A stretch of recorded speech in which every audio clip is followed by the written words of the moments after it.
आप सभी को जय मसीह की। मेरे प्रिय भाई बहनों, इस संसार में जीवन बिताते समय हमारे जीवन में, आपके जीवन में दुख है, परेशानी है, निराशा है, क्योंकि इस संसार में जीवन बिताते समय सताव है, विरोध है, झूठा इल्ज़ाम भी लगाते हैं। मैं वचन आप लोगों के बीच में मैं शेयर करना चाहता हूँ। मत्ती 5 अध्याय का मैं 11 पढ़ता हूँ।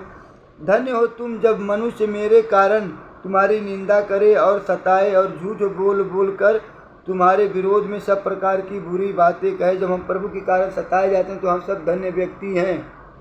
हम मनुष्य के दृष्टि में हमको कुछ भी इल्ज़ाम लगा सकते हैं, कुछ भी कह सकते हैं, लेकिन हम परमेश्वर के दृष्टि में हम एक धन्य व्यक्ति हैं। आप एक धन्य व्यक्ति हैं। यूहन्ना 15 अध्याय का 20-21 पढ़ता हूँ। जो बात मैंने तुमसे कही थी, दास अपने स्वामी से बड़ा नहीं होता, उसको याद रखो।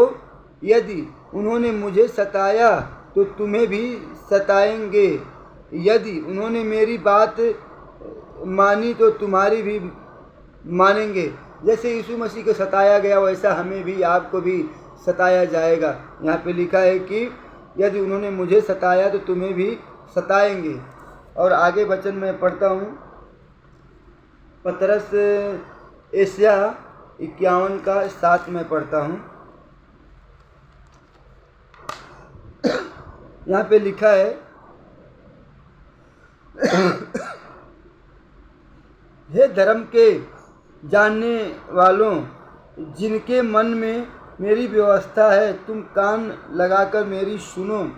मनुष्य की नाम थराई से मत डरो और उनके निंदा करने से विस्मित न रहो। अगर कोई हमको निंदा करता है, हमारा कोई विरोध करता है, हमको यहाँ पे लिखा है कि, एक बार फिर मैं पढ़ता हूँ, हे धर्म के जानने वालों, जिनके मन में मेरी व्यवस्था है, तुम कान लगाकर मेरी सुनो। मनुष्य की नाम थराई से मत डरो और उनके निंदा करने से विस्मित न हो। हमको डरना नहीं है। अगर कोई हमारा निंदा करता है, बुराई करता है, तो हमको विस्मित नहीं होना है।